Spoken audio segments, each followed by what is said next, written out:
April 8th, 1943, 27,000 feet above Rouen, France.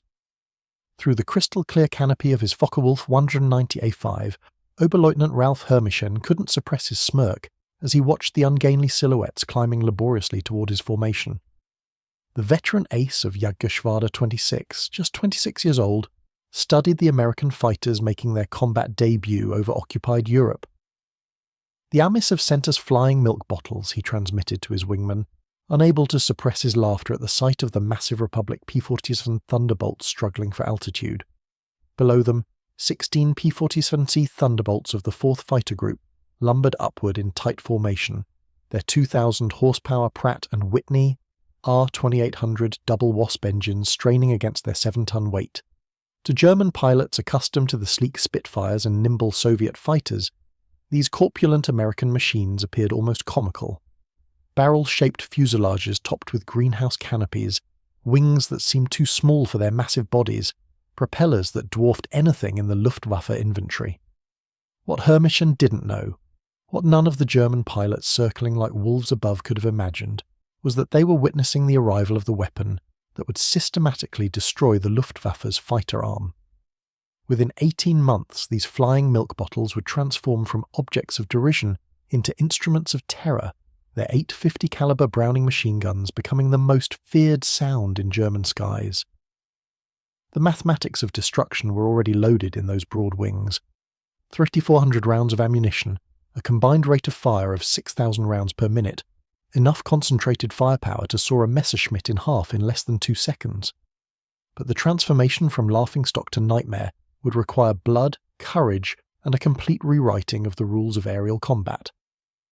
The transformation began that April morning when Major Donald Blakesley, commanding the 335th Fighter Squadron, spotted the German formation positioning for attack. The former Eagle Squadron veteran, who had transferred from RAF Spitfires just weeks earlier, understood what his men didn't yet know. That survival in the P-47 required abandoning everything they thought they knew about air combat. The Thunderbolt represented a radical departure from conventional fighter design philosophy. While the Germans had pursued lightweight interceptors, optimized for climb and turn performance, Republic aviation had created something unprecedented, a high-altitude juggernaut that used mass, power, and firepower to redefine the rules of aerial warfare. Among the 56 American pilots spread across the French sky that morning were men who would become legends, future aces whose names would strike fear into Luftwaffe hearts. But on April 8, 1943, they were novices in an untested machine, facing the most experienced fighter force in the world the Germans had been fighting continuously since 1939, with veterans of Poland, France, Britain, and Russia. The Americans had been in combat for exactly 0 days. This is the story of how industrial logic defeated tactical brilliance, how quantity and quality merged into overwhelming superiority, and how German pilots' laughter turned to terror as they discovered what synchronized Browning machine guns could do to an aircraft at 400 yards. The Republic P-47 Thunderbolt had emerged from a June 1940 panic. As German fighters swept across France, Alexander Kartveli, Republic Aviation's Georgian-born chief designer, received urgent specifications from the US Army Air Corps. They wanted a high-altitude interceptor capable of matching the Luftwaffe's best. What Kartveli designed instead was a monster that redefined the possible. It will be a dinosaur, Kartveli admitted to his design team, but it will be a dinosaur with good proportions. The XP-47B prototype that first flew on May 6, 1941, shocked everyone who saw it. At 9,900 pounds empty, it weighed 65% more than its predecessor, the P-43 Lancer. The massive turbo-supercharger system, with its complex ducting running through the rear fuselage, gave it an almost pregnant appearance. Test pilots approaching it for the first time invariably asked the same question. This thing actually flies. Not only did it fly, it flew like nothing else at altitude. The Pratt & Whitney R2800 double Wasp engine, an 18-cylinder radial producing 2,000 horsepower, could maintain full power at 27,000 feet, where German fighters gasped for air. The turbo-supercharger, fed by exhaust gases, delivered sea-level performance in the stratosphere where the air was too thin for conventional superchargers. Major Hubert Hub Zemke, commanding the 56th Fighter Group training at Bridgeport, Connecticut, initially despised the aircraft. His unit lost 18 pilots and 41 aircraft in training accidents between September 1942 and January 1943. The P-47 killed more Americans in training than Germans would in the first months of combat. It ground-looped on landing, torque-rolled on takeoff, and dove with such enthusiasm that pilots discovered compressibility, their controls freezing as shockwaves formed on the wings. But those who mastered it discovered something extraordinary. Lieutenant Robert Johnson, a farm boy from Oklahoma who had become one of America's top aces with 27 victories, described his first flight. It was like strapping yourself to a locomotive. The power was unbelievable. You didn't fly it, you aimed it. The first combat encounters in April and May 1943 confirmed every German prejudice. The P-47s couldn't turn with the Focke-Wulf 190s, couldn't climb with the Messerschmitt 109s, couldn't match their nimble handling at medium altitudes. Luftwaffe pilots quickly developed tactics to exploit these weaknesses, attacking from below where the heavy Thunderbolt struggled, forcing turning fights where agility mattered more than firepower. Hauptmann Josef Pips Priller, commanding officer of Jagdgeschwader 26, reported to headquarters after his first encounter. "The new American fighter is meat for the slaughter. It flies like a truck, turns like a freight train and climbs like a pregnant cow. Our boys are calling them Indian Air, fat targets pretending to be warriors." The statistics seem to confirm German confidence. In their first month of operations, the American fighter groups lost 14 Thunderbolts for only 3 confirmed German kills. The RAF, observing from their Spitfire squadrons, quietly suggested the Americans might reconsider their choice of mount. British pilots joked that the best evasive manoeuvre in a P-47 was to unstrap and run around the roomy cockpit. But something strange was happening in those early encounters that German intelligence failed to notice. The P-47s that were shot down had absorbed incredible punishment before falling.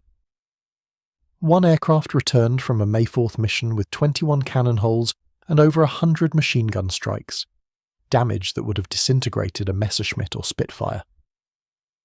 The massive radial engine, lacking vulnerable coolant systems, shrugged off hits that would have stopped a liquid-cooled fighter cold. More significantly, when P-47s did get their guns on target, the results were catastrophic. The Thunderbolt's weapons battery created a convergence zone of destruction that German pilots had never experienced. Unlike the rifle-caliber weapons of early warfighters or the cannon with limited ammunition, the American fighter could maintain sustained fire for over 30 seconds, an eternity in aerial combat.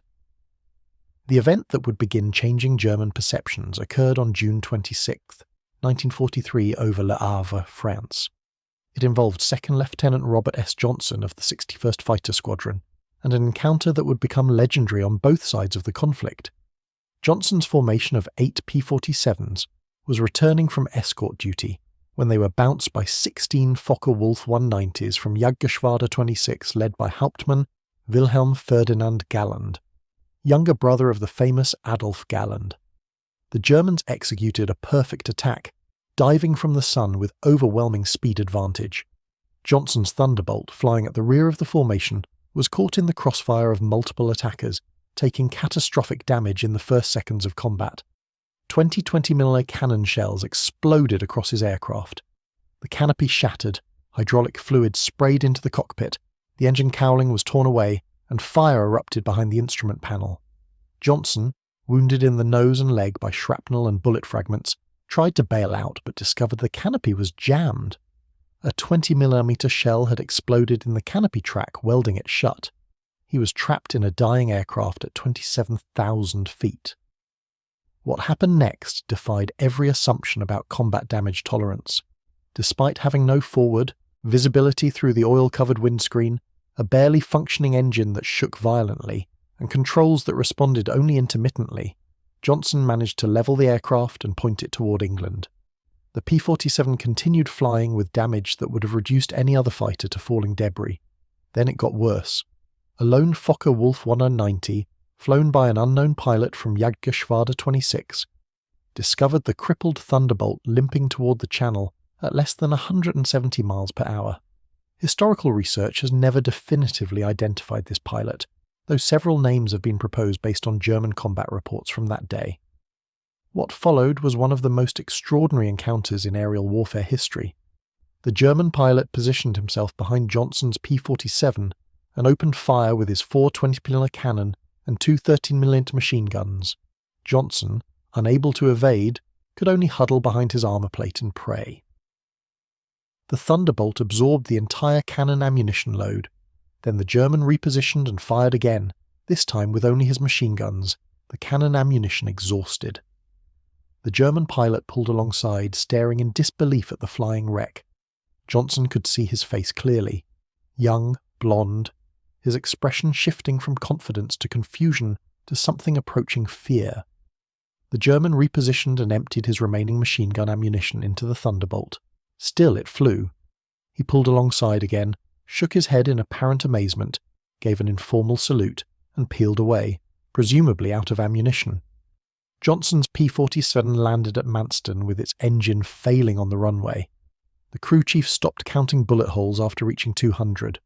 One cannon shell had exploded inches from Johnson's head. Another had detonated against the armor plate behind his seat. The engine had taken direct hits. The control cables were partially severed. 3 of the 4 main longerons, the structural backbone of the fuselage, were shot through. Yet the aircraft had brought him home. The survival of Johnson's aircraft sent shockwaves through both air forces. American engineers studying the wreckage realized they had underestimated their own creation.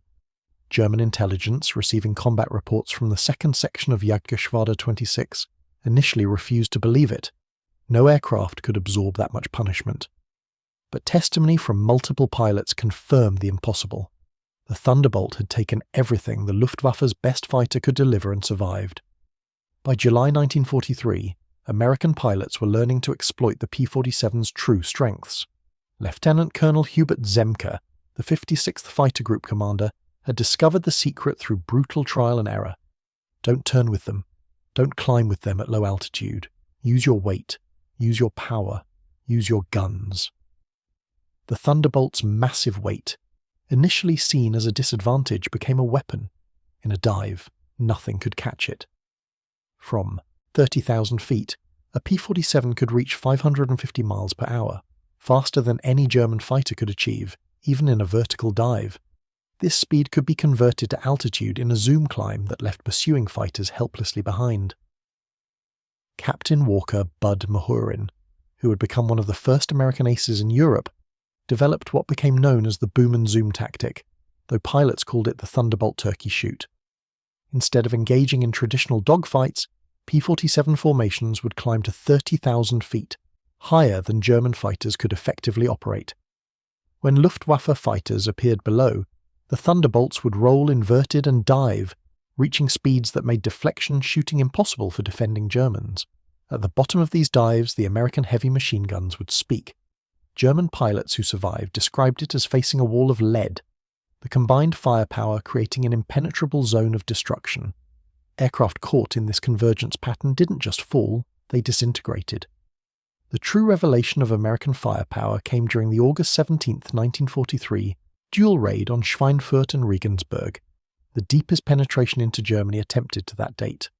This mission would demonstrate both the P-47's limitations, its range even with drop tanks, and its terrifying effectiveness when employed properly. Major David Schilling, leading the 62nd Fighter Squadron, encountered a formation of Messerschmitt 110s, destroyer aircraft positioning to attack B-17s with their heavy cannon and rocket armament. The twin-engine German fighters, heavily armed but less maneuverable, were the Luftwaffe's specialized bomber killers. Schilling's flight of 4 Thunderbolts rolled into their attack dive from 28,000 feet.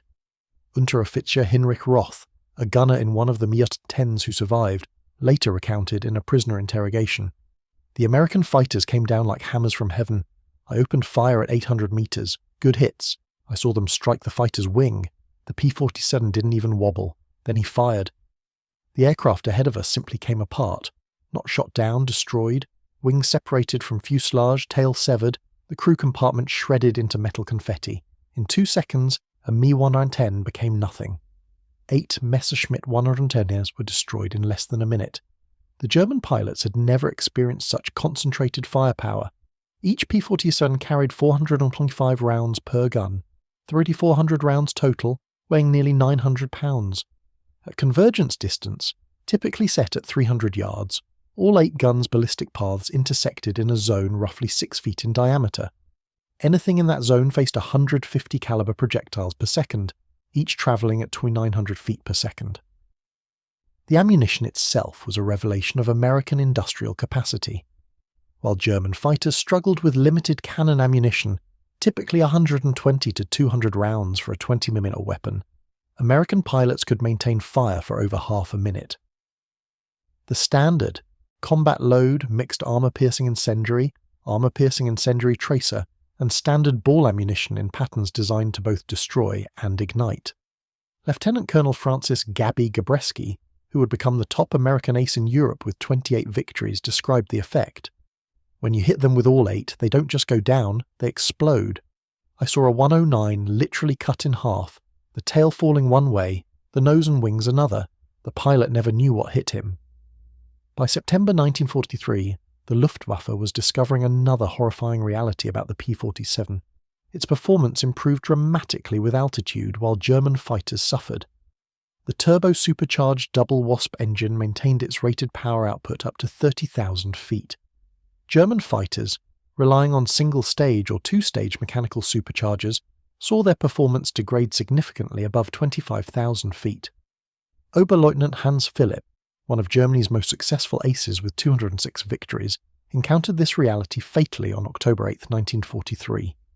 Leading Jagdgeschwader 1 against a B-17 formation at 28,000 feet over Bremen, Philipp found his Focke-Wulf 190A6 sluggish and unresponsive in the thin air. The BMW 801 engine, powerful at medium altitudes, was gasping for oxygen nearly 6 miles above the Earth.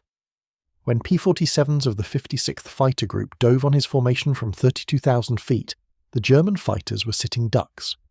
Robert Johnson, now an experienced combat pilot on his way to ace status, was flying at 31,000 feet when he spotted Philipp's distinctive Focke-Wulf with its elaborate nose art. Johnson's combat report was clinical. Opened fire at 300 yards, 30-degree deflection, observed strikes along entire fuselage, enemy aircraft exploded, no parachute observed. Philipp's death sent shockwaves through the Luftwaffe. If one of their best, a man who had survived over 500 combat missions on both eastern and western fronts, couldn't survive against the Thunderbolts, what chance did average pilots have? The German High Command ordered an immediate investigation into the P-47's capabilities. The report delivered to Reich Marshal Hermann Göring in November 1943 was sobering. The Thunderbolt's service ceiling exceeded 42,000 feet, higher than any German fighter could reach. Its dive speed approached the sound barrier. Its armour included a 3/8-inch steel plate behind the pilot, 1/2-inch bulletproof glass windscreen, and armoured deflection plates around the engine. Most disturbingly, its rugged construction allowed it to absorb damage that would destroy 3 conventional fighters and still return home. In January 1944, a new variant of the P-47 began arriving in England that would complete the transformation from laughingstock to nightmare. The P-47D-22 featured a Hamilton standard hydraulic propeller with paddle blades, 13 feet in diameter with broad chord blades that bit into the air like massive oars. The improvement in climb rate was immediate and dramatic. Where earlier Thunderbolts had climbed at an anemic 2,200 feet per minute at sea level, the paddle blade variants could achieve 3,000 feet per minute, matching or exceeding German fighters at most altitudes. The massive propeller also improved acceleration, allowing P-47s to build energy faster in level flight. Hauptmann Heinz Knoke of Jagdgeschwader 11, a veteran with over 200 combat missions, encountered the new variants in February 1944 during a bomber interception near Hanover. He wrote in his combat diary, "The fat American fighters have learned to climb. We bounced a formation near Hanover, expecting our usual advantage. They turned into us and climbed with us.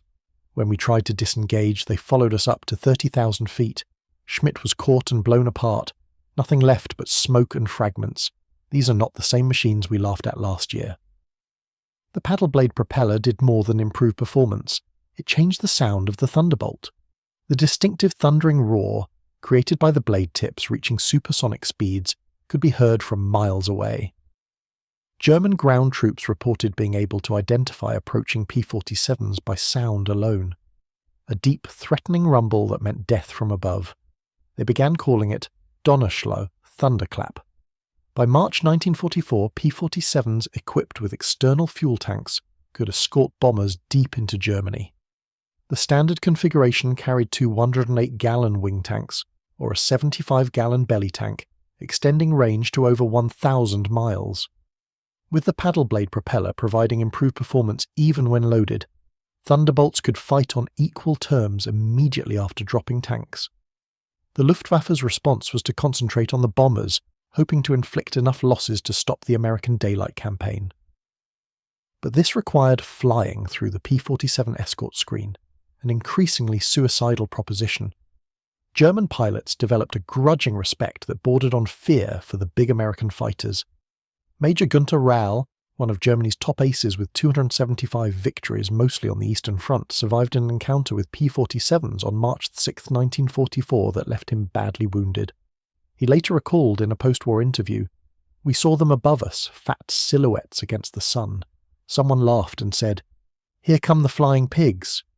Nobody was laughing 30 seconds later. They came down like an avalanche faster than we could react." The first pass destroyed 3 of our fighters. Just gone. Transformed into burning debris. Their guns didn't fire in bursts like ours. They poured out solid streams of fire. Getting caught in that stream meant instant death. The escort missions revealed another P-47 advantage, endurance. While German fighters operated at maximum power settings that consumed fuel rapidly, the big American radials could cruise efficiently at high altitude.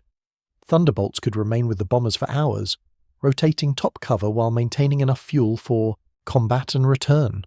As more P-51 Mustangs arrived to take over long-range escort duties in spring 1944, P-47 units increasingly focused on ground attack, a role that would make them the most feared aircraft in the German arsenal. The transition began in earnest in April 1944 as the Allies prepared for the invasion of France. The Thunderbolt's heavy machine gun battery proved equally effective against ground targets. The standard armor-piercing incendiary ammunition could penetrate the top armor of most German vehicles, while the sheer volume of fire could destroy soft targets in seconds. A 2-second burst put 160 half-inch projectiles into a target area the size of a truck. But it was the addition of bombs and rockets that transformed the P-47 into a true multi-role monster. The D-25 variant could carry 2 1,000-pound bombs under the wings and a 500-pounder under the fuselage, a bomb load equal to early war medium bombers. Later variants added zero-length rocket stubs for 10 5-inch high-velocity aircraft rockets, each equivalent to a 104mm artillery shell. Oberst Hans von Luck, commanding the 125th Panzer Grenadier Regiment during the Normandy campaign, experienced P-47 ground attacks firsthand. They came in low, so low you could see the pilots' faces. The sound was terrifying. Engines roaring, rockets screaming. Then the hammer of those heavy machine guns. A column of our trucks simply ceased to exist. 20 vehicles transformed into burning wreckage in one pass. The psychological effect on the men was devastating. They called them Jabos, fighter bombers. But these were something beyond that. They were flying artillery with the accuracy of snipers. On June 6, 1944, the Luftwaffe discovered how completely the balance of power had shifted. Over 500 P-47s provided air cover for the invasion, creating an impenetrable umbrella over the beaches. German fighters attempting to reach the landing zones were massacred. Oberleutnant Wolfgang Fischer of Jagdgeschwader II, one of only 3 German pilots to reach the beaches that day, reported, "The sky belonged to the Americans. Thunderbolts were stacked from sea level to 30,000 feet. We tried to break through at dawn. 12 fighters from our Gruppe. I was the only one to return. The P-47s were waiting at every altitude. You couldn't climb over them, couldn't dive under them. Their guns turned our fighters into aluminum rain." In the weeks following D-Day, P-47s systematically destroyed German movement in daylight. The statistics were staggering. In June alone, 9th Air Force Thunderbolts claimed 651 locomotives, 3,147 trucks, 512 tanks and armoured vehicles, and 4,553 horse-drawn vehicles destroyed. The Wehrmacht was forced to move only at night, severely hampering their ability to respond to Allied advances. The Germans tried everything to counter the Thunderbolt threat. They reinforced vehicle armour, deployed more anti-aircraft guns, developed new camouflage techniques. Nothing worked. The P-47's combination of speed, armour and firepower made them nearly unstoppable. Even the feared 80-cm flak guns struggled to track the fast-moving fighters at low altitude. While devastating Europe, the P-47 was simultaneously proving its worth in the Pacific theatre. The 348th Fighter Group, operating from New Guinea, discovered that the Thunderbolt's qualities were perfectly suited to the vast distances and harsh conditions of the Pacific War. Colonel Neil Kirby, commanding the 348th, developed tactics specifically for the Pacific. On October 11, 1943, Kirby led 4 P-47s against 40 Japanese aircraft over Wewak, shooting down 6 enemy planes himself in a single mission, earning him the Medal of Honor. The Japanese, accustomed to fighting nimble but fragile American fighters, were unprepared for the P-47's combination of firepower and durability.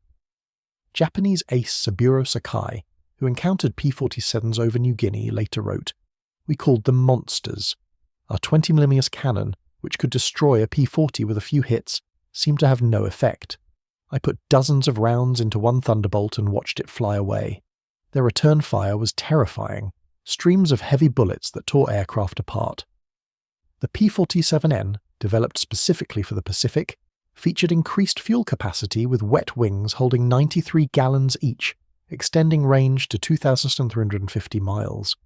This variant would escort B-29s to Japan, proving that the short-legged fighter of 1943 had evolved into a true long-range weapon. Perhaps the ultimate vindication of the P-47's evolution came in its encounters with German jet fighters.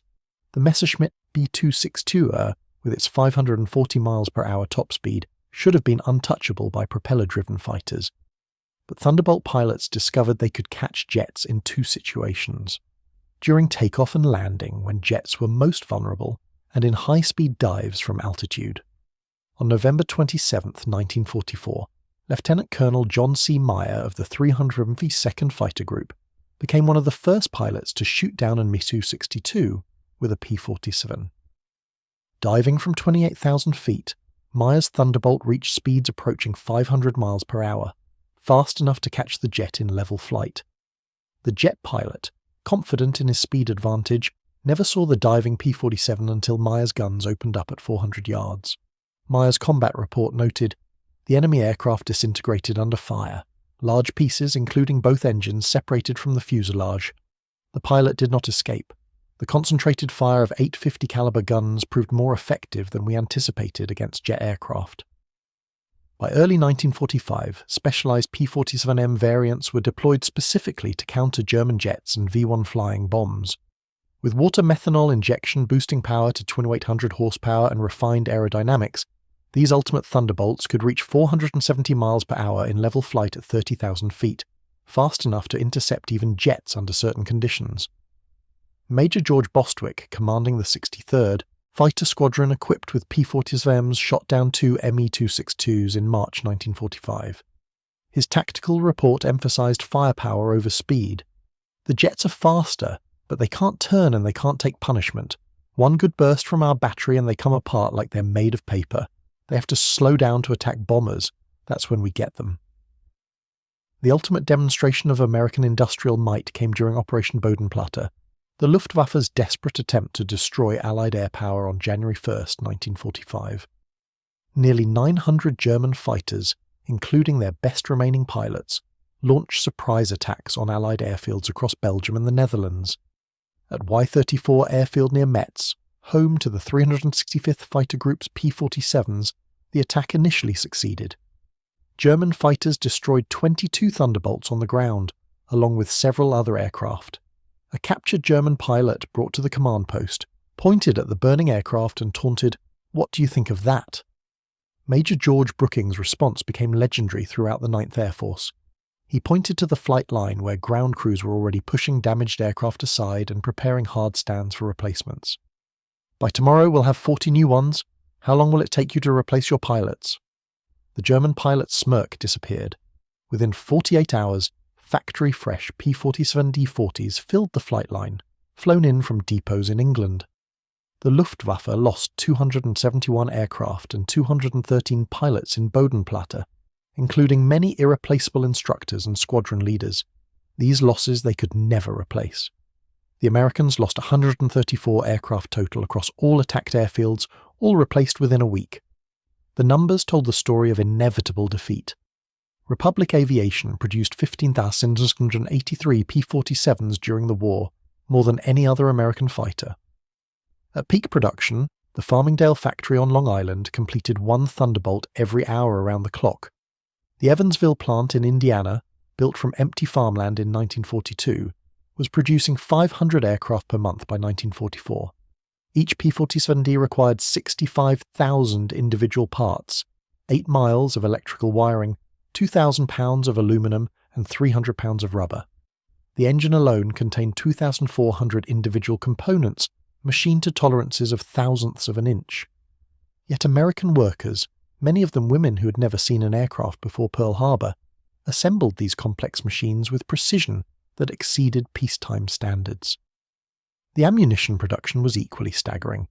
Each P-47 sortie required 3,400 rounds of 50 caliber ammunition. With hundreds of Thunderbolts flying daily missions, ammunition consumption exceeded 10 million rounds per month by mid-1944. The Lake City Arsenal in Missouri, one of several ammunition plants, produced 30 million rounds monthly. Each cartridge was manufactured to tolerances measured in 10,000ths of an inch, ensuring reliable feeding through the synchronized gun mechanisms. The fuel consumption was enormous. Each Thunderbolt burned 100 gallons per hour in normal flight, up to 300 gallons in combat with water injection engaged. The 9th Air Force alone consumed over 25 million gallons of aviation fuel monthly by late 1944. All of it shipped across the Atlantic in tankers that were themselves products of American mass production. Even more impressive than aircraft production was pilot training. By 1944, the United States was graduating 30,000 pilots annually from advanced training, more than Germany had trained in the entire war.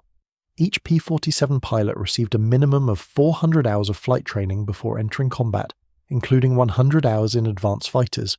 German pilots, by contrast, were entering combat with less than 100 hours total time by war's end.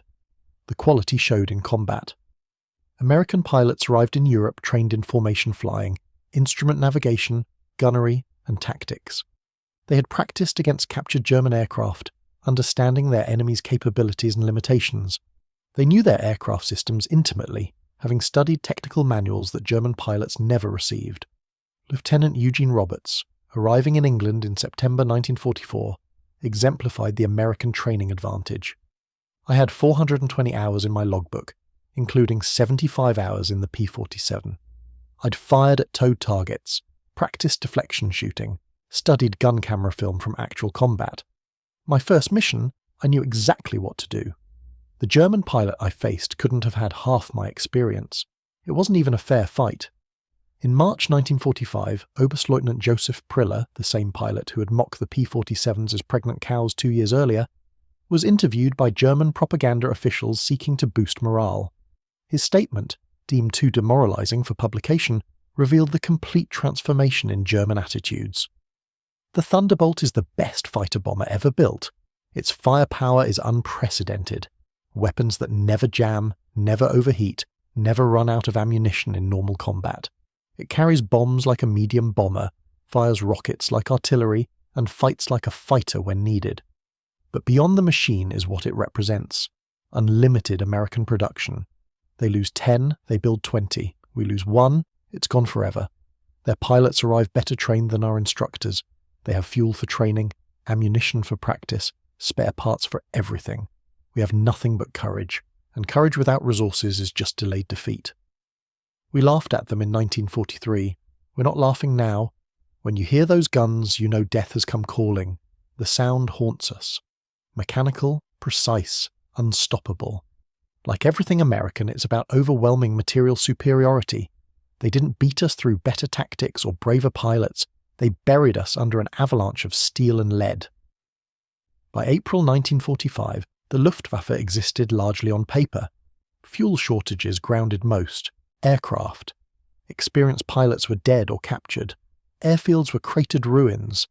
But even with aircraft and fuel, German pilots faced an impossible equation. Attacking meant facing P-47 formations that owned every altitude from ground level to 40,000 feet.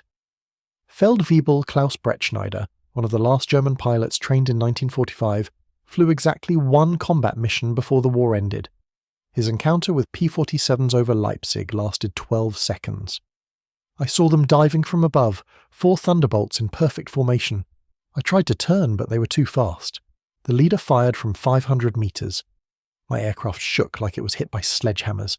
The engine exploded, the wings separated, I barely escaped. In the parachute, I watched them destroy my entire staffel. 6 fighters gone in under a minute. The sky rained burning aluminum and bodies. The psychological impact was complete. German pilots developed what medical officers called jabbo fever, physical symptoms of stress appearing when Thunderbolts were reported in the area. Veterans who had faced Spitfires and Hurricanes without fear became physically ill before missions against P-47s. The distinctive thunder of approaching Thunderbolts caused panic among ground troops who knew that survival meant finding cover immediately. The final statistics of P-47 operations defied comprehension. In Europe, 3,252 German aircraft destroyed in aerial combat, 315 aircraft destroyed on the ground, 86,000 railway cars destroyed, 9,000 locomotives destroyed, 6,000 armoured fighting vehicles destroyed, 68,000 trucks destroyed, 60,000 horse-drawn vehicles destroyed. In the Pacific, 697 Japanese aircraft destroyed in aerial combat, 150 aircraft destroyed on the ground, 500 vehicles destroyed, 150 locomotives destroyed, countless barges, ships and installations. The 9th Air Force alone, primarily equipped with P-47s, flew 213,273 combat sorties, dropped 120,000 tons of bombs, fired 135 million rounds of ammunition, and launched 60,000 rockets. The Thunderbolt units achieved a 4.6 to 1 kill ratio in aerial combat, while maintaining the lowest loss rate of any Allied fighter bomber. Behind these numbers lay the human cost. The Luftwaffe lost approximately 28,000 pilots killed in combat against Western Allied forces. Many fell to the concentrated fire of American heavy machine guns. Each loss represented years of training that Germany could never replace. By war's end, the average German fighter pilot had less than 30 hours of combat experience. The average P-47 pilot had over 200. At the Luftwaffe Interrogation Center at Oberursel, captured Allied pilots were debriefed by German intelligence. The records captured in 1945 revealed German assessments of Allied aircraft. The file on the P-47, updated continuously throughout the war, showed the complete reversal of opinion. April 1943, large, unmaneuverable fighter, inferior to German types in all performance parameters except dive speed, machine gun armament, insufficient against cannon-armed fighters. Assessment, minimal threat. December 1943, exceptional high-altitude performance, extreme structural strength, firepower increasingly problematic, pilots showing improved tactics, assessment, significant threat above 25,000 feet. June 1944, dominant fighter-bomber, superior to all German types above 20,000 feet, firepower devastating against all target types. Structural strength makes shoot-down extremely difficult. Assessment, critical threat at all altitudes. March 1945, best fighter-bomber of the war, combination of firepower, durability, and performance unmatched, pilot quality exceptional, assessment, unsurvivable in direct engagement. In 1985, at a reunion of German and American fighter pilots in Phoenix, Arizona, former adversaries met in peace. General Lieutenant Adolf Galland, former head of the Luftwaffe fighter arm, was asked about the P-47. His response, recorded on video, captured the complete transformation. "We made a terrible mistake in 1943. We saw this big, heavy fighter and laughed. The Americans don't understand air combat, we said. They built a bomber and called it a fighter. We were the ones who didn't understand. The Americans didn't try to build a European fighter. They built an American one, designed around production, firepower, and survivability. They understood that in a war of attrition, the plane that could take punishment and deliver devastating firepower would win. They were right. The first time I flew a captured P-47 after the war, I understood everything. The power was incredible. It climbed like it was falling upward. The cockpit was comfortable, the visibility excellent, the controls precise. It was a pilot's aircraft wrapped in armour. But what really impressed me was realising that America built over 15,000 of these complex machines while fighting a two-ocean war. Each one required an engine more complex than anything Germany produced. Yet they built them faster than we could build simple fighters. That's when I knew we never had a chance. Those guns, we called them Roosevelt's piano because of the sound they made. Once you heard that sound, you never forgot it. Many of my friends heard it for the last time. The P-47 didn't just defeat the Luftwaffe, it destroyed it. The P-47's design represented American industrial philosophy perfectly.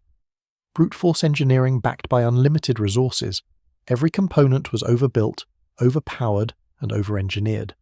The wing spars could support 40,000 pounds, 3 times the aircraft's loaded weight. The engine mount could withstand 12 G-forces. The control cables were doubled throughout with automatic backup systems. The ammunition feed system alone was a marvel of engineering.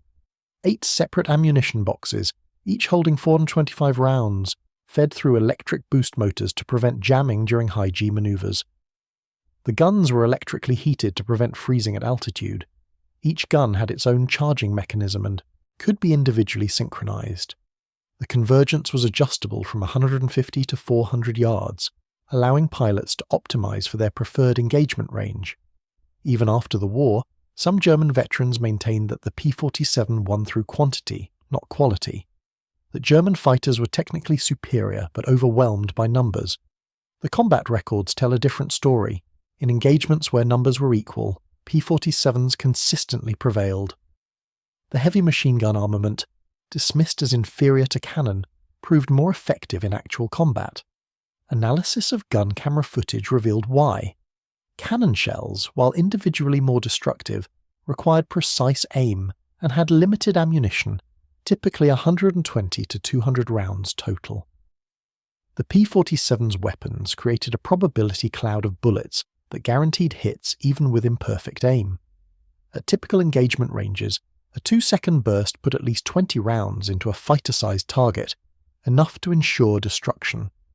The ammunition itself was superior. American 50 caliber armor-piercing incendiary rounds used a delayed action fuse that ensured penetration before detonation. The incendiary compound burned at 3,000 degrees Fahrenheit, hot enough to ignite aluminum structure. German 20 mm shells, while heavier, often exploded on surface contact, causing spectacular but sometimes superficial damage. The P-47 Thunderbolt remains the heaviest single-engine piston fighter ever mass-produced. Its empty weight of 10,000 pounds exceeded the gross weight of some twin-engine fighters. Its engine produced more power than entire bomber formations from the previous war. Its weapons delivered more firepower than a squad of infantry. Yet it was built by the thousands, flown by kids barely out of high school, and maintained under combat conditions by mechanics who learned their trade in weeks. The transformation of German opinion from mockery to terror took less than 2 years. In that time, the flying milk bottle became the most feared aircraft in the Luftwaffe's experience. Veterans who had faced Spitfires, Hurricanes, and Soviet Yaks without flinching spoke of P-47s in hushed tones decades after the war. At the United States Air Force Museum in Dayton, Ohio, a restored P-47D sits among other legendary fighters. Its placard lists specifications and battle honours, but the real story is told by a small display case containing spent .50 caliber shells and a strip of gun camera film showing a Focke-Wulf 190 disintegrating under fire. Below the display is a quote from an unnamed German pilot, taken from a 1945 interrogation report. "We laughed when we first saw them. Fat, ugly American fighters that couldn't turn, couldn't climb, couldn't fight. We stopped laughing when we realized they didn't need to turn or climb. They just pointed those guns at you and you ceased to exist. The laughter died with our comrades." The P-47 Thunderbolt entered combat as an object of derision and ended the war as an instrument of annihilation between 8 synchronized Browning machine guns rewrote the rules of aerial warfare and buried the Luftwaffe under an avalanche of lead. German pilots had laughed at the ungainly American fighter in April 1943. By May 1945, there were no German pilots left to laugh. The thunder had spoken, and the sky belonged to America. The story of the P-47's dominance extends beyond simple combat statistics into the realm of industrial warfare, where America's manufacturing capacity became as deadly as any weapon system. The scale of support required to keep Thunderbolts flying revealed a logistical achievement that German planners could scarcely comprehend. Every P-47 sortie required the coordination of thousands of personnel across multiple continents. The ground crews who maintained these aircraft worked in conditions that would have shut down German maintenance operations entirely. Winter operations in England saw temperatures drop below freezing, yet American mechanics kept their charges flying. They developed techniques for cold weather engine starts that German technicians never mastered, primarily because German fighters simply didn't fly when temperatures dropped too low. Technical Sergeant James Watkins, a crew chief with the 56th Fighter Group, kept detailed maintenance logs throughout his service. His records reveal the staggering reliability of the R2800 engine. "We could run that engine for 400 hours between major overhauls," Watkins wrote. The German radials we captured were lucky to make 100 hours. Their liquid-cooled fighters needed constant attention. A single coolant leak could ground an aircraft for days. Our birds took hits that punctured oil lines, shattered cylinders, and still brought the pilots home. The spare parts pipeline stretched from American factories to forward airfields in France, a supply chain moving thousands of tons of material monthly. When a P-47 damaged its landing gear in a rough field landing, replacement parts arrived within 48 hours. German fighters with similar damage were often cannibalized for parts, their carcasses littering airfields across the Reich. The Americans established a rotation system that kept pilot fatigue manageable while maintaining operational tempo. After 25 combat missions, pilots rotated back to the United States for rest, reassignment, or instructor duty. This system ensured a constant flow of combat-experienced aviators who could train the next generation. The Luftwaffe had no such luxury. Pilots flew until they were killed, captured, or too badly wounded to continue. By 1945, German fighter pilots were flying 3 or 4 sorties daily, often without adequate rest, proper meals, or hope of relief. The psychological warfare aspects of the P-47's operations cannot be overstated. The sound of approaching Thunderbolts became a Pavlovian trigger for German troops. Unteroffizier Kurt Steiner, an infantryman in the 352nd Infantry Division, kept a diary throughout the Normandy campaign. His entries from July 1944 chart the progressive psychological collapse under constant air attack. July 3rd, the Jabos came again today. We heard them before we saw them, that terrible thunder. The new replacements panicked and ran. The veterans knew better. You don't run from Thunderbolts. You find a hole and pray they don't see you. Watch them destroy an entire supply column. 20 trucks burning in less than a minute. July 8th. Can't sleep. Every engine sound makes us jump. Lost 3 men today, not to the aircraft, but to their own fear. They ran when they heard the engines and were caught in the open. The pilots seemed to deliberately let them run before firing. Perhaps they enjoy the hunt. July 15th. We only move at night now. Even then, we're terrified. They have night fighters too. Heard they can see in the dark. Don't know if it's true, but we believe it. Battalion strength down to company size. Half from air attacks, the other half from nerves. Men are breaking. Saw a veteran sergeant with 3 years on the Eastern Front weeping like a child when he heard the engines. The German military medical services documented thousands of cases of what they termed Fliegerschreck, flyer terror, a condition similar to shell shock but specifically triggered by aircraft. Soldiers who had endured years of combat on the Eastern Front, who had survived Stalingrad and Kursk, collapsed mentally under the constant threat of air attack in the West. The Wehrmacht's own medical reports noted that fear of American fighter bombers, particularly P-47s, caused more psychological casualties than fear of artillery or tanks. The tactical innovations developed by P-47 pilots in the ground attack role revolutionized close air support. Major General Elwood Pete Quesada, commanding the 9 Tactical Air Command, pioneered the use of forward air controllers, armoured column cover patrols, and armed reconnaissance missions that transformed the nature of ground warfare. The armed reconnaissance missions were particularly devastating. Flights of 4 P-47s would patrol assigned sectors of German-held territory, looking for any sign of enemy movement. Radio-equipped spotter planes would direct them to targets. The The Thunderbolts would arrive within minutes, often catching German columns in the open with no warning. Oberleutnant Friedrich Haas, a logistics officer with the 2nd Panzer Division, experienced this new form of warfare during the retreat across France in August 1944. His after-action report captured by American forces described the impossible situation German ground commanders faced. Movement by daylight is suicide. Movement by night is barely possible. The American J-Boss patrol constantly. They seem to know where we are before we move. We painted red crosses on medical vehicles. They ignore them. We tried moving in small groups. They hunt individuals as eagerly as convoys. We dispersed. They found us anyway. On August 10th we attempted, to move a fuel convoy 20 kilometers, 30 trucks. We made it 6 kilometers before the Thunderbolts arrived. The entire convoy was destroyed in one pass. One pass. The aircraft carried rockets. Each rocket could destroy a truck. They had 10 rockets each. 4 aircraft. We lost everything. The pilots were so confident they made a second pass with just their machine guns, destroying vehicles they had missed. Then they left. The whole attack lasted less than 3 minutes. The rocket armament Haas mentioned transformed the P-47 from merely dangerous to absolutely lethal against ground targets. The 5-inch high-velocity aircraft rocket, or VR, carried a 45-pound warhead with penetration characteristics similar to a 5-inch naval gun. When a P-47 pickled off a full load of 10 HVRs, it was delivering the explosive equivalent of a destroyer's broadside. The accuracy was remarkable. Experienced pilots could place rockets within 10 feet of their aim point from 1,500 feet altitude, flying at 300 miles per hour. This precision meant that German armour, previously safe from all but direct artillery hits, was now vulnerable to attack from above. Hauptmann Hans von Luck, commanding a panzer battalion in Normandy, witnessed the evolution of American ground attack tactics. At first, they just strafed us. Dangerous but survivable if you had decent camouflage. Then they added bombs, more dangerous. You could survive if you were dispersed.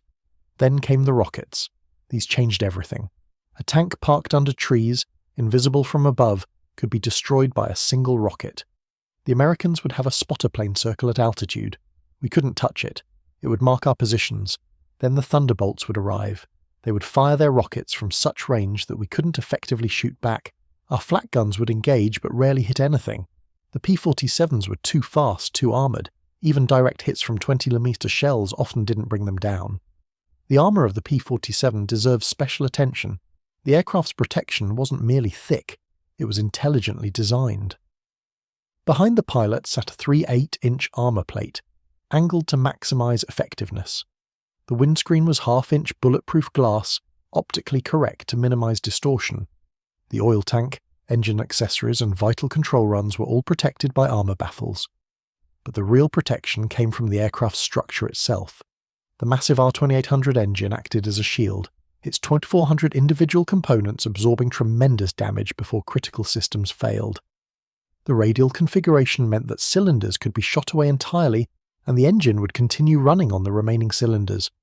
Pilots reported making it home on as few as 9 of the engine's 18 cylinders, flying on what amounted to half power. The structural strength bordered on the absurd. The main fuselage longerons were manufactured from heavy-gauge steel tubing, not the aluminum used into most fighters. The wing structure incorporated 24 stamped ribs and 5 spars, creating a framework that could withstand forces that would have torn conventional wings from their mounts. Test pilots during development discovered that the P-47 could survive dives to terminal velocity, pull maximum G loading, and still have structural margins remaining. First Lieutenant Robert Coffey, of the 78th Fighter Group, tested these limits inadvertently during a mission over Belgium in September 1944. Engaged with German fighters at 25,000 feet, Coffey's P-47 took a 20mm hit in the elevator controls during a hard evasive manoeuvre. The aircraft entered an inverted spin. Unable to recover, Coffey prepared to bail out, but the centrifugal forces pinned him to his seat. He couldn't reach the canopy release. For 8,000 feet the Thunderbolt spun, its structure screaming under loads that exceeded any design specification. At 17,000 feet the spin stopped as suddenly as it began, the aircraft transitioning into a steep dive. Coffey, barely conscious, pulled back on the stick. The P-47 responded, pulling out of the dive at 8,000 feet, with forces that greyed out Coffey's vision. The post-flight inspection revealed the aircraft had experienced loads exceeding 10 Gs during the recovery. The wings were permanently bent upward by 2 degrees. The fuselage skin showed buckling around the wing roots. Yet nothing had failed. Nothing had broken. The aircraft flew 2 more missions before being sent to depot for structural repair. A Messerschmitt or Fokker-Wulf subjected to similar forces would have disintegrated. This structural integrity, combined with the aircraft's armour and redundant systems, created an almost supernatural reputation among pilots. The belief that the P-47 could bring you home from anything became an article of faith in American fighter groups. This psychological security translated into tactical aggressiveness that German pilots, flying far more fragile aircraft, couldn't match. The offensive operations of late 1944 and early 1945 saw P-47s operating in roles that would have been suicidal for any other single-engine aircraft. During the Battle of the Bulge, Thunderbolts flew close air support missions in weather that grounded most other aircraft. Flying at treetop level in snow and fog, P-47 pilots hunted German columns with a ferocity that stunned even veteran Wehrmacht soldiers. Oberst Otto Rehmer, commanding the Führer Escort Brigade during the Ardennes offensive, experienced the full fury of American air power. His unit, intended as the spearhead for the German breakthrough, was systematically destroyed from the air over the course of 3 days. December 23, 1944. The weather cleared. We knew what was coming, but the scale exceeded all expectations. The Jables arrived in waves, not tens of aircraft, hundreds. They seemed to be everywhere simultaneously. My command tanks were hit in the first minutes. I watched as Thunderbolts made repeated passes, their rockets and bombs destroying vehicles faster than we could disperse. When they ran out of rockets, they used their guns. The sound was ungodly. Continuous thunder. We couldn't move forward. We couldn't retreat. We could only die. By evening, the brigade had ceased to exist as a fighting force. Of our 120 tanks and assault guns, fewer than 30 remained mobile. Our truck columns were burning wrecks. Supply dumps were destroyed. The wounded couldn't be evacuated because the Americans controlled the sky. We sat in a forest, freezing, starving, waiting for the next attack. It came at dawn. The Battle of the Bulge represented the last major German offensive in the West, and the P-47's finest hour. 9th Air Force Thunderbolts flew over 11,000 sorties during the battle, destroying hundreds of German vehicles and effectively halting the German advance once the weather cleared. The psychological impact was as important as the physical destruction. German soldiers who had fought across Russia and survived years of war were broken by 3 days of American air attacks. The escort missions continued even as ground attack became the P-47's primary role. High-altitude bomber escorts still required the Thunderbolt's unique capabilities. The bombers flew at altitudes where the P-47's turbo-supercharged engine performed at its best, and German jet interceptors, when they appeared, could be engaged by diving P-47s with speed advantages. The tactics for engaging jets evolved through hard-won experience. Me-262s were faster than any propeller aircraft in level flight, but they had limitations. Their engines required careful throttle management and couldn't be quickly adjusted. They accelerated slowly compared to piston fighters. Most critically, they had to slow down to attack bombers, and in that moment of vulnerability, P-47s would strike. Lieutenant Colonel Elwin Righetti, commanding the 55th Fighter Group, developed specific anti-jet tactics that were distributed throughout 8th Air Force fighter units. The jet pilot's greatest advantage is his speed, and his greatest weakness is the same. He cannot turn without losing that speed. He cannot change altitude quickly. He must plan his attack far in advance. If you can catch a jet in a committed attack run, he's dead. His engines produce visible smoke trails. Watch for those trails. Position yourself above and ahead of his flight path. When he commits to his bombing run, you roll and dive. You'll have speed advantage in the dive. You'll have angle advantage from altitude. One good burst is all you need. The jets can't take punishment. They're fragile. Our guns will tear them apart. Righetti himself shot down 4 Me-262s, using these tactics before being killed by ground fire during a strafing run on April 17, 1945, just 3 weeks before the war's end. His tactical doctrine, however, survived him and accounted for dozens of jet kills in the war's final months. The final weeks of the war saw P-47 operations reach a surreal intensity. With the Luftwaffe effectively extinct and German ground forces in full retreat, Thunderbolts ranged across Germany at will, destroying anything that moved. The ethical questions raised by this campaign remain controversial. Were P-47 pilots in April 1945 engaging in legitimate military operations, or simply killing for the sake of killing? The pilots themselves had conflicting views. Lieutenant William Rees, flying with the 358th Fighter Group, recorded his thoughts in a letter home written on April 20, 1945. "We flew 3 missions today. Each time we found targets, German troops in retreat, civilians mixed with soldiers, trucks, carts, people on foot. We were ordered to destroy military targets. But how do you distinguish at 300 miles per hour from 1,000 feet? You see movement, you attack. I've stopped counting. I've stopped thinking about it. In 2 weeks this will be over and I can go home and try to forget." Other pilots felt no such ambivalence. Captain Charles Johnson, interviewed decades later, remained unapologetic. "We were finishing a war the Germans started. Every truck we destroyed shortened the war. Every train we strafed meant supplies not reaching German troops. I saw what the Germans did in their concentration camps after we overran them. I saw the Allied prisoners starve to skeletons. I lost friends to German fighters and flak. I felt no mercy, and I feel no regrets." The final tally of destruction wrought by P-47s in the war's last month defies easy comprehension. 9th Air Force records show over 40,000 vehicles destroyed or damaged in April 1945 alone. Hundreds of locomotives, countless horses and wagons. German military movement ground to a complete halt. Units attempting to retreat to defensive positions found themselves trapped by destroyed bridges, cratered roads, and impassable debris fields created by air attack. On May 7, 1945, Germany surrendered unconditionally. The war in Europe was over. The P-47 Thunderbolt had entered combat 25 months earlier as an untested, unloved, and mocked fighter. It ended the war as the most produced American fighter in history, with a combat record that spoke to its deadly effectiveness. The aircraft that German pilots had called flying milk bottles, pregnant cows, and fat targets had destroyed the Luftwaffe, terrorized the Wehrmacht, and helped crush the Third Reich. The transformation from joke to juggernaut took less than 2 years. The sound of 8 synchronized Browning machine guns had become the soundtrack of Germany's defeat. Roosevelt's piano had played its final, terrible symphony, and the thunder had spoken the last word. Victory.